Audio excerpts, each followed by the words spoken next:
Global humanity for humans, बहुत different projects के ऊपर काम करती है। फॉर एग्जांपल एक हमारी एक प्रोजेक्ट है, it's called reach them teach them. अच्छा। So this project, what we do, we basically go to the clusters area in Delhi, which is under the bridge.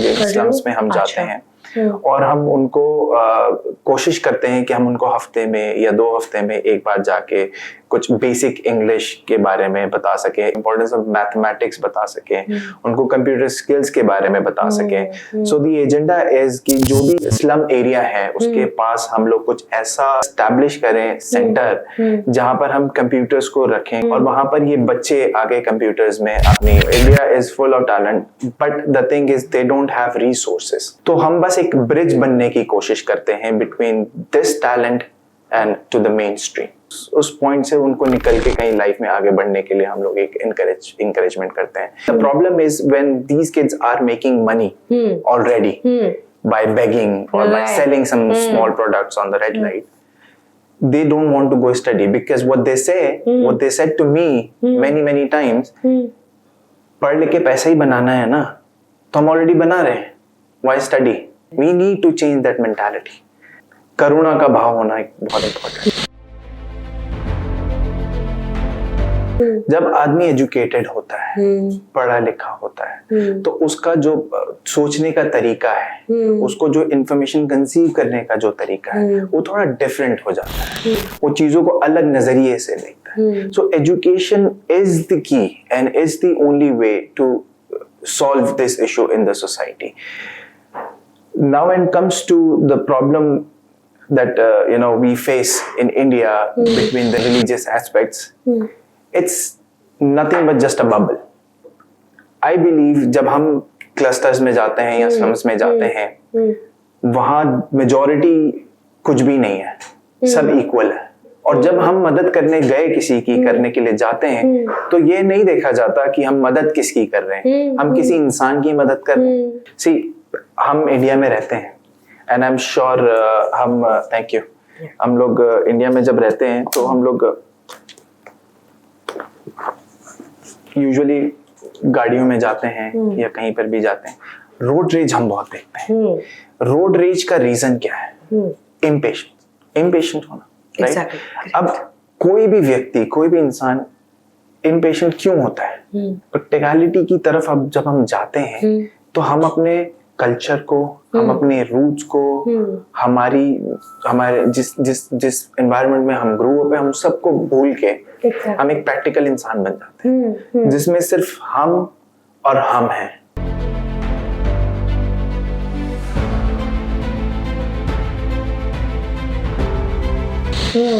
ऐसा नहीं होना चाहिए, हम नहीं होना चाहिए, हम सब होना चाहिए। क्योंकि जब मोदी जी, इस देश के प्रधानमंत्री जी, जब ये कहते हैं कि ये मेरा देश है, ये मेरा भारत है, मेरी फैमिली है, तो उसके अंदर तो सब आते हैं, हम सब हैं उसके, हम सब उसका हिस्सा है। तो ये कौन व्यक्ति कह सकता है? वो व्यक्ति जो स्पिरिचुअली कनेक्टेड होगा।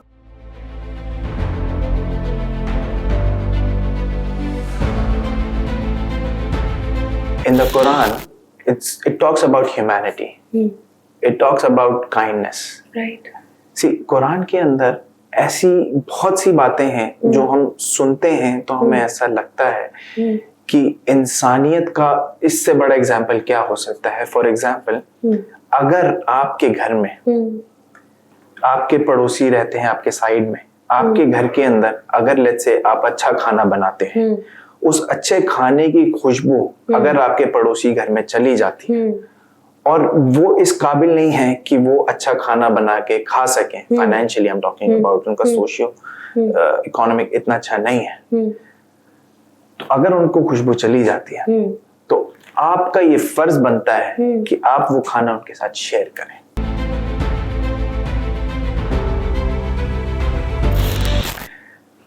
चीफ इमाम साहब, डॉक्टर इमाम उमर अहमद यासी साहब, he went to France. France के अंदर उनका एक कॉन्फ्रेंस था। कॉन्फ्रेंस के बाद there is a media always, so उन्होंने, मीडिया ने, एक लेडी थी, उस लेडी ने इमाम साहब से ना एक क्वेश्चन किया, द मीनिंग ऑफ लश्कर तैयबा। इमाम साहब सेड ये तो जो लश्कर यानी जो फौज है मोहम्मद की फौज उसको बोलते हैं। तो कहते हैं कि ये जो ऑर्गेनाइजेशन है, ये टेररिस्ट ऑर्गेनाइजेशन, ये जो काम करती है क्या ये प्रॉफिट के अकॉर्डिंग चलती है? क्या यही मैसेज है प्रॉफिट का? इमाम साहब was really shocked. He said कि इन ऑर्गेनाइजेशंस ने ये प्यारे प्यारे नाम रख रखे हैं और काम इनका शैतान वाला है। Since then, इमाम साहब said कि you are absolutely right, अब मैं इसके ऊपर एक आवाज उठाऊंगा कि इन ऑर्गेनाइजेशंस को अपने नाम बदलने होंगे। इंटरनेशनल ऑर्गेनाइजेशंस हैं कुछ ऐसी जो हमारे देश के अंदर आ रही हैं थ्रू डिफरेंट चैनल्स। तो मुझे लगता है कि गवर्नमेंट उसके ऊपर बहुत अच्छे से काम कर रही है। अभी जैसा कि हमने देखा उत्तर प्रदेश के अंदर गवर्नमेंट बहुत अच्छा काम कर रही है और केरला जैसी जगह पे हमारी गवर्नमेंट जाती है और ऐसी ऑर्गेनाइजेशन है जिसको बैन करती है, उनके ऊपर कार्रवाई होती है। और तो गवर्नमेंट बहुत अच्छा काम कर रही है अपना इस वक्त में इन ऐसी शक्तियों को रोकने के लिए इस देश में आने से।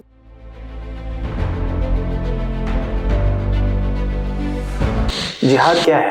जिहाद जिद्दोजहद को जिहाद बोला जाता है। जिद्दोजहद किस चीज की है? कई बार आदमी को सुबह उठने के लिए जिद्दोजहद करनी पड़ती है। ये जिद्दोजहद है। करेक्ट। ये खुद से जिहाद है कि मुझे सुबह उठ के जाना है, मुझे वॉक करनी है या मुझे सुबह अपने जो भी उसका शेड्यूल है वो बनाना है। ये जिद्दोजहद है, ये जिहाद है। करेक्ट। तो जिहाद किसी से नहीं है, जिहाद खुद से है। यही मैसेज भी दिया गया है कुरान के अंदर। Everybody should educated, should get education. और उसके लिए हमारी भारत सरकार इतना काम कर रही है that we cannot even imagine।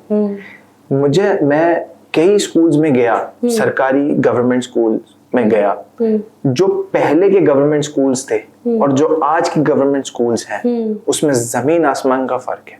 और वो फर्क ऐसे है कि आज जो गवर्नमेंट स्कूल्स हैं मैं उनको कंपेयर कर सकता हूँ वो प्राइवेट स्कूल्स हैं। दूसरा मैं ये चाहता हूँ not just Muslim community but everybody should become a better version of themselves. उनको स्पिरिचुअली थोड़ा सा कनेक्टेड होना चाहिए। हम अपने बड़ों के साथ बैठना छोड़ दिया है क्योंकि हम अपने बुजुर्गों के साथ नहीं बैठते हैं क्योंकि पुराने जो लोग होते थे, जो मैंने अपने फादर को देखा, अपने ग्रैंडफादर को देखा, मेरे फादर अपने फादर के साथ बैठकर खाना नहीं खाते थे बिकॉज उनकी रिस्पेक्ट थी। उनके पीछे बैठ के खाना खाते थे क्योंकि उनके सामने उनकी इज्जत।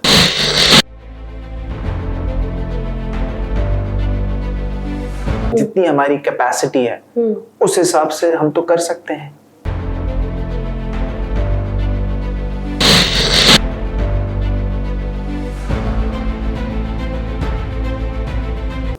प्राइम मिनिस्टर नरेंद्र मोदी जी ने स्कीम निकाली है, घर होना चाहिए सबको, सबके पास एक छत होनी चाहिए।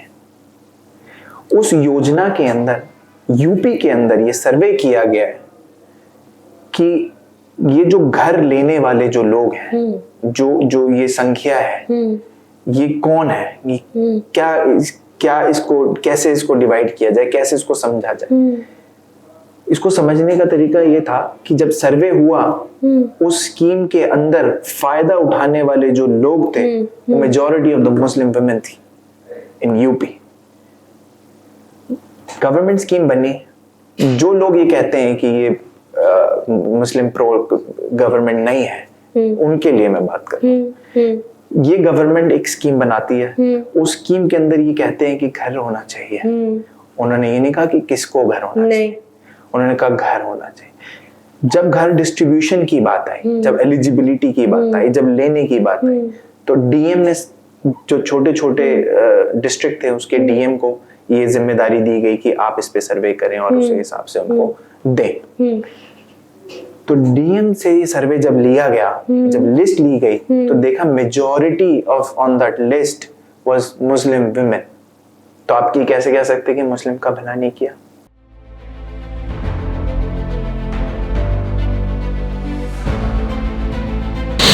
It's not true. The government of UP and in India itself, government of Bharat government is supporting Muslim women, Muslim community itself a lot.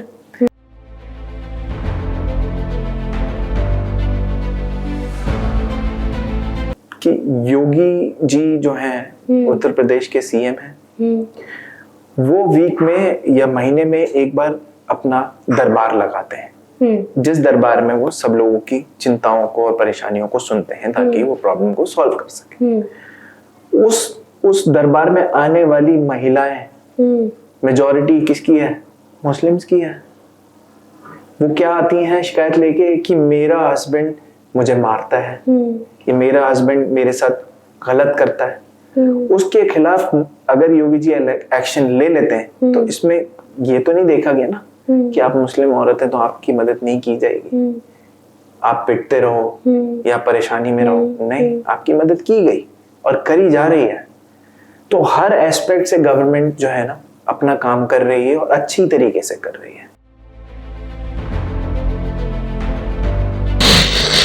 जैसे कि मैंने कहा कि जो गवर्नमेंट, करंट गवर्नमेंट है, मोदी जी हैं, वो जब सबके लिए काम कर रहे हैं, जब वो ये कहते हैं कि सबका साथ है, सबका विकास है, और जब भी वो एड्रेस करते हैं, उनके एड्रेस में कभी किसी ने ये नहीं कहा सुना होगा कि वो माइनॉरिटी और मेजॉरिटी वर्ड को यूज कर रहे हैं। उन्होंने कभी किसी भी अपनी किसी भी भाषण में इस वर्ड का यूज ही नहीं किया, माइनॉरिटी और मेजॉरिटी का।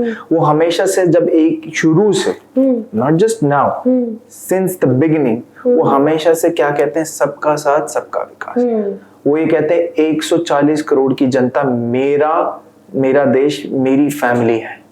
तो जब एक व्यक्ति जो एक पार्टी को चलाता है, जो पूरे देश को चलाते हैं, वो जब हम सबको लेके साथ चल रहे हैं तो हमें क्या जरूरत है किसी एक पार्टी को ऑर्गेनाइज करने की, एक थर्ड पार्टी को जनरेट करने की और बनाने की? And how do we know कि वो कैसा काम करेगी जब ऑलरेडी एग्जिस्टिंग गवर्नमेंट इतना अच्छा काम कर रही है?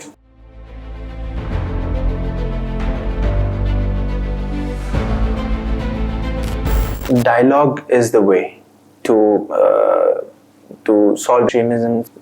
अगर हम डायलॉग नहीं करेंगे, अगर हम नहीं समझेंगे और अगर समझना ही नहीं है तो फिर तो कुछ भी नहीं सॉल्व होगा। अगर आपको सॉल्व करना है, अगर हमें बैठना है और हमें बैठ के किसी सोल्यूशन पे पहुंचना है तो वो डायलॉग ही है, चाहे वो कोई भी सब्जेक्ट हो।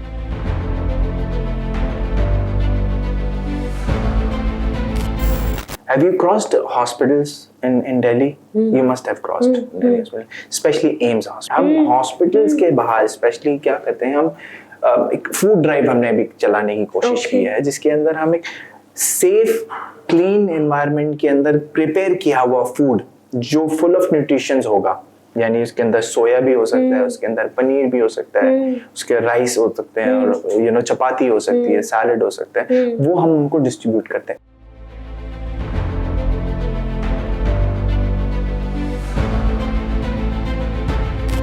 सबसे पहले तो मैं ये गलतफहमी दूर कर दूं कि 3 तलाक जैसा कॉन्सेप्ट कुछ है ही नहीं। अच्छा, तलाक का कॉन्सेप्ट सिर्फ एक ही बार है। अच्छा, 3 बार का कॉन्सेप्ट है ही नहीं। अच्छा, it is all made up. First, second, जिन्होंने भी मेड अप किया, मुझे लगता है कि शायद अच्छे कॉज से किया होगा, करने की कोशिश होगी। उसके पीछे का रीजन क्या था, मैं उसके बारे में आपको बताऊं। फॉर एग्जाम्पल, एक कपल के बीच में झगड़ा होता है, वो झगड़ा आज है कल नहीं।